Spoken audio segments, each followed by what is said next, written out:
Oregon's one thing. Now starts the grind of the SEC Western Division. We got Joe Hunk on the line from the Fallout 740. Joins us on a regular basis to break down the Auburn Tigers taking on Texas A&M in enemy territory, one of the better and tougher places to play in college football at Kyle Field. Joe, how you doing today, man? I'm doing good, man. How about you? I'm doing great. Appreciate you stopping by to talk some Auburn football. Wow. And we talked about it prior to the Oregon game that would kind of set the tone for the first month of the season, because if you lose that game, then there's no way to be happy, even if you beat Kent State and Tulane. But to get those two fairly easy wins, Tulane gave some resistance, definitely, but two fairly cushions of wins there after the big Oregon game to come into SEC play at 3-0.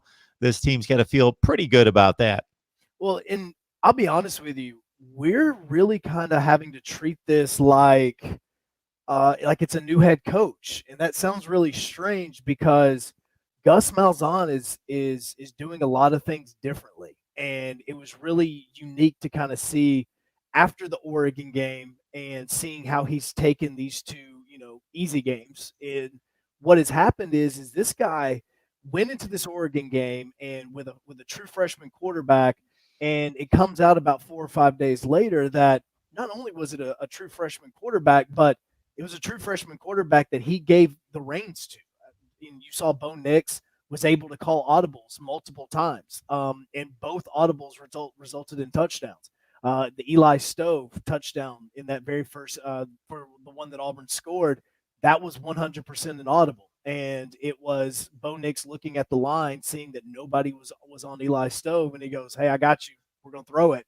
And they changed the play at the line of scrimmage. Exact same thing happened with Seth Williams on the game-winning touchdown. Bo noticed something, and he get it. I bring it up because Malzahn's never let a quarterback do that. And it was actually a big, I don't say controversy, but it was a big talking point. Last year when you had Jarrett Stidham, a quarterback that was coming back into his second year, and the conversation was, does Jarrett have the ability to audible out of a play? And Malzahn kind of danced around it. So for a true freshman to have that ability, it was really kind of crazy to watch and to see what it is. I say it's a new coach is because he treated these last two games kind of like preseason games. And, that's one thing that college football doesn't have. And what you saw is in that very first game against Tulane, he would run the exact same play multiple times. Now, he may throw another play in between, but he would go back to the exact same play over and over because basically he was saying, we're going to run this and we're going to run it right. And then when you get to the Kent State game, that's when we really started kind of seeing what this offense could be. But at the same time, you didn't have Seth Williams, you didn't have Prince Tega, and both of those got a little extra rest. And so you are going to see those guys this weekend in College Station. And that's an interesting aspect that you bring up, because when a team as good as Auburn has a couple games that they can handle, whether they win the game 52-0 or 42-17 or whatever, has a lot to do with their approach to the game. And if they're running a play, and even if that back's good enough to make a couple guys miss and knock a guy down and get 9 yards, maybe the play wasn't executed and blocked correctly. And he's not going to be able to do that against Texas A&M, LSU, and Alabama. So let's run it. And we're going to run it again. We're going to run it again. We're going to make sure we got this because we want this to be a core play. We want this to be successful. And a couple guys are missing it right now. Yeah, and I think that for me is the part about Malzahn that's really interesting because he's going at this in a totally different way. We've seen a lot more of a personality from him in the past couple of weeks. And honestly, it's mainly because I think that he has full control. I mean, last year, if a story came out, which it did, about Auburn potentially being interested in Bob Stoops, we would have went crazy for it. It would have been 4 hours of radio. The exact same story came out a couple of days ago by, Sports by Brooks, and barely anybody even acknowledges it because Malzahn's a coach that's 3-0 right now. He has a top 10 team. He has a true freshman quarterback that honestly is looking fantastic, even though he hasn't progressed the way that, a lot of people would have hoped. Still only his third game in college football. And now you have Auburn fans are like, yeah, I'd love to have the guy out, but he's winning right now. So there's no reason for me to complain. Plus, last week he just got the approval for the next step in these football-only facilities that he's been trying for years. So everything is kind of going his way right now. and it's a little different to see him actually holding all the cards for the first time. Of course, that can all change in the blink of an eye with a bad effort at Texas A&M against a really good football team, and I got to think the motivation there, in addition to what the motivation should be, and that's, hey, let's face one of our division rivals, get off to a great start in the SEC, and hopefully win this thing. Yeah, Is they were on the big stage a couple weeks ago at Clemson. They were a little full of themselves, I think, coming off a game last year against Clemson in which they thought they proved we're as good as them. We just didn't make a play or two at the end. So right. the same thing's going to happen this year. And now we know what to expect. Well, they got trampled. They didn't get blown out, but they were manhandled in just about every conceivable way. Now they are facing another big opponent. They've had their game or two to work some things out, and now they're in the SEC and they're facing Auburn, and it's time to say, okay, Texas A&M, what do you got? Well, and I think a lot of this is going to come down to Kellen Mond. And we were talking a couple of days ago. Matter of fact, it was actually right before that Clemson Texas A&M game, and it was we know who the number one and number two quarterback in the SEC is. We know that it's Tua. We know that it's Jake Fromm, but who is number three? Well, going into the Clemson game, we were saying that it was Kellen Mond, but now I think that now you have to make more of an argument for somebody like Joe Burrow, because Joe Burrow's actually stepped up in a big game when we saw them play against Texas a couple of weeks ago. So now with Kellen Mond, he didn't show up in Clemson. He didn't make any good throws. He was under pressure. He didn't make smart decisions. And that was that big game atmosphere. Now, is he going to see that? Maybe one more time this season, maybe, depending on the situation. But he gets Auburn at home, so he doesn't have to worry about going to Jordan Hare. And so now this whole thing and this offense all comes down to him, because Isaiah Spiller's not going to be a running back that's going to be able to get 200 yards on this Auburn defense, especially this Auburn front. And so it's going to have to come down to Kellen Mond making good decisions. And honestly, it comes down to both of these quarterbacks making good decisions. As many people that love Bo Nix and what he did against Oregon, they still haven't seen the Bo Nix that they hope that they could see, because he still made mistakes in that football game. He still made mistakes in a couple of these other minor games that weren't as major. So now it's are you going to be this quarterback that's going to go out, throw for 250, 300 yards and get us 3 touchdowns?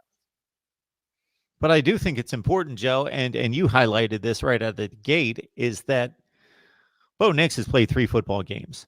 And yeah, he hasn't shown the consistency. And most of the people out there didn't see him play Tulane and didn't see him play last week against Kent State. So they're looking at a stat sheet saying, man, he's not playing that well because he's not lighting it up. But when the pressure was on, and so to get a kid that can develop, but in the meantime, he shows you in the one critical time in which he's down by 15 points in the fourth quarter that he can pull out a game and then make it happen right in the last 10 seconds of the game. I think that's pretty special. And the consistency should come on the Kellen Mond side. Yeah, as you mentioned, I think back to last year's game, and he doesn't have Travion Williams behind him to carry the load. And he was the guy that really was just exceptional. One of the most fun guys I would watch in college football from week to week. And they dominated that game. Now, they didn't separate themselves, but they had control of the game. He throws a pick, an awful pick, when they're up 10 points, about to make it 17 with about 5 minutes left, and then it all caved in. He made the mistakes down the stretch that allowed Auburn to pull out a big win. I know that was a year ago, different personnel on the field, but in regards to him versus that Auburn defense, there certainly some correlation there. Yeah, and I think with Bo, it is for him the one thing that he does have that I think a lot of Auburn fans do like, and even what Coach Malzahn likes, is he has this ability to stay cool when everything is kind of being hectic. And that was what was happening inside AT&T Stadium. Now, this is going to be the first time that he's going to be on the road in an atmosphere that is going to be one that is not pro-Auburn, because even in Dallas, it was about 75 to 80% Auburn fans. And so now he's going into College Station. It's his first road game. We're going to see how he's able to handle it. All year, and even leading up to that start against Oregon, we kept hearing how the pressure's not going to bother Bo. The pressure's not going to bother Bo. This is nothing that ever bothers him. And so we didn't believe it, because if you've been around this area and you've seen Bo Nix play, yes, he's played on ESPN. Yes, he's played in front of big high school football crowds. But when he was playing in Bryant-Denny Stadium for the state championship, he was doing so in front of 4,000 people, 5,000 people. They were in a huge stadium, but there wasn't that many people there. So to see him perform well is one thing that I don't know if Kellen Mond has that ability to do. When you are in the fourth quarter, you do have to make a big drive. Can he do it? Is that going to be his ability? Because we saw the LSU game last year, but is this now going to be something different? Because Auburn's going into this as the higher ranked team, but this is a game that a lot of Texas A&M fans and a lot of SEC fans believe that Texas A&M can be the team that wins it. Is he going to be able to show up and play the way that I would say not make that key turnover, just like he did last year in Jordan-Hare Stadium? Is Bo Nix going to be able to not make that key turnover, which he did against Oregon, where he had 2 interceptions he threw or fumbled the football? How the offensive line is going to do? There's a lot of question marks in this game that we still don't have the answer to because of Texas A&M playing Lamar, Auburn playing Tulane and Kent State. You can't really get a good gauge on it. You get my weekly college football predictions down in the link below, down in the description section. Voice of College Football, 44-28 against the spread, and of course, I'll have a selection on this one. The one thing, Joe, that Texas A&M did against Clemson was they sold out to stop the run. Travis Etienne, they held him to like 50 yards rushing. They really sold out. And I would think that they would have a similar game plan here, thinking, okay, we showed that we can take out one of the best running backs in the country and put it on Lawrence, which may not necessarily be the smart thing to do, but I understand the game plan. But in this situation, it seems like the obvious play. We'll shut down their running game, make Bo Nix beat us, and he's in his third game in a hostile environment, as you point out, for the first time. Well, and with Auburn, the problem that Auburn still has, and the worry that Auburn is that when Boobie Whitlow is in the game, he is the most dynamic running back on the field in this football game that's about to happen on Saturday. He's better than Isaiah Spiller. He's better than all the Texas A&M running backs. But there's going to be parts and times in this game where Auburn's going to have to throw something different at him. The problem is outside of Boobie Whitlow, they only have guys that can go outside the tackles. Shivers is only going to be able to go outside the tackles and be successful. Cam Martin is basically the exact same back. So if you are Texas A&M and you do sell out, it's a lot easier to sell out on Auburn's run because all right, if Boobie Whitlow's in the game, he's most likely going in between the tackles because that's the type of runner he is, unless they're doing some RPO. And if Shivers or Cam Martin is in the game, then those guys are going outside the tackles because they're not big enough to go inside of it. That's the part of Auburn's game that still worries a lot of Auburn fans because it's so easy to read. The problem is Auburn does have a really good passing attack. Clemson has a really good passing attack, and that's the reason why Trevor Lawrence was able to be successful. And if Anthony Schwartz comes out, which he's now supposed to have a brace on his hand, it's not going to be the big, bulky cast. You now add another receiver into this mix. And if Seth Williams is healthy, you've got a really good wide receiver core that could beat Texas A&M. And if they sell out on the run, that's good. But Bo Nix is extremely cool under pressure, and it's actually extremely surprising to watch. I don't know if that's going to face him. I can't separate these teams. It's at Texas A&M. That gives a slight advantage, and that's one of the tougher places to play. And Vegas tells us it's a 3-point swing when you go on the road. And I always think, well, depends where you're going on the road. If you're going to Vandy, that's one thing. But if you're going to Texas A&M, it's pretty serious, and that's one of the tougher places to play. But, man, it's a toss-up between these two games. Auburn's had the one test. They pulled through. They pulled through when it mattered. Texas A&M showed up lame. I guess, it was against arguably the best team in the country, but they really just didn't show up in that game. And between Mond and the wide receiver core, I think, is lights out great. Tremendous last year, and they had the same guys coming back this year. And I just think, in addition to Mond not playing well, they didn't play well. They dropped passes all over the place. And so I don't know if this is who they are against the better teams or if they're going to be motivated, again, as I mentioned off the top, to make amends and get off to the right start in the SEC. I don't know if they have just the dynamic player like they have had in the past. And I mean, Christian Kirk. Christian Kirk is the example. Mike Evans. As he is a guy that, and Mike Evans is another one, just this dynamic player that's going to be able to take over the game. That's where, as good as the Texas A&M core of wide receivers are, if Seth Williams is healthy, he is that dynamic. And so, if you go for that guy that can make the big play, he is the one that does that. So, even looking at a solid core, you don't have game changers.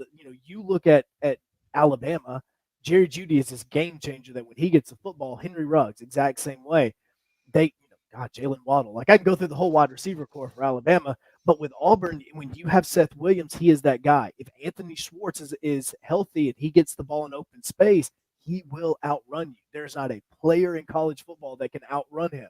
So they have these playmakers where Texas A&M really doesn't right now, and they don't even have a tight end play like they had last year. That was that safety net. That was that Gronk, that Jared Cook, those types of players that you can look at and go, okay, I'm going to dump it off to him when I need those yards. He hasn't even found that just yet.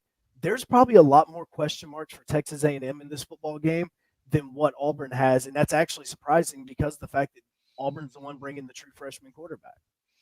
Yeah, just to let you know what I think is I release a top 25 that I say actually makes sense because it's based on what we've seen on the field. It's just based on the results. And then people get a little frustrated with that because of the approach. And then I said, you know what? I'm just going to release a top 25 this week. In addition to that, where I just tell you just emotionally and in my gut, how good are these teams 1 through 25?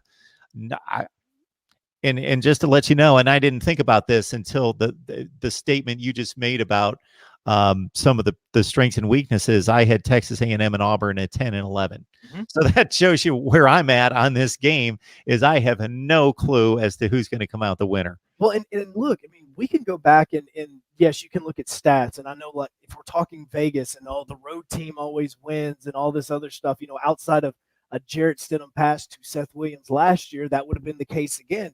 But with this game, and I look at going back even to 2013, Auburn really didn't even know who they were until this football game. And in fact, when we talk to Auburn guys every single week, that's one of the questions we ask. Have they found their identity yet? Have they found their identity yet? It was this Texas A&M game in 2013 is when Auburn found their identity. And every single year you can go through, and that always happens. For Auburn, 2017, they didn't truly find their identity until about halfway through the season with Kerryon Johnson. So even Auburn doesn't know who their identity is, but they have those playmakers. Darius Slayton last year was that playmaker. He was that playmaker 2 years ago.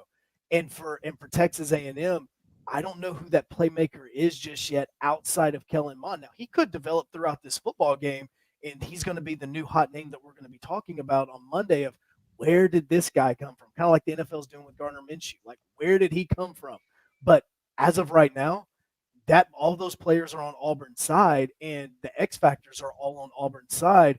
That's why you kind of start going, well, wait a second. Auburn's kind of the better team in this as long as Bo Nix becomes, a game manager when he needs to be. But if he needs to be the playmaker, let him step up and be that. Joe Hunk, the Fallout, 740 in Montgomery, Alabama. Joe, I love the breakdown on Auburn football each and every time. Appreciate you stopping by and breaking this one down because it should be a whole lot of fun. It should be. And again, you still have the whole defense of Derek Brown and all those guys that is going to be the reason why I don't know if Kellen Mond can do this or not, because I think those guys are going to get a lot of pressure on him throughout this game. So this is going to be fun. It's going to be a really fun game. It's definitely a different attitude than I had 3 or 4 weeks ago when I came on to talk about Auburn and Oregon. Good deal, Joe. Enjoy the game. I know I will. I don't have a dog in the hunt, and sometimes that's usually the most fun I have watching football games is just kicking back and saying, just give me some good football. Yep, that's how I was for USC and BYU. Look how good that one turned out. Absolutely. See you soon, Joe. All right, see you, man.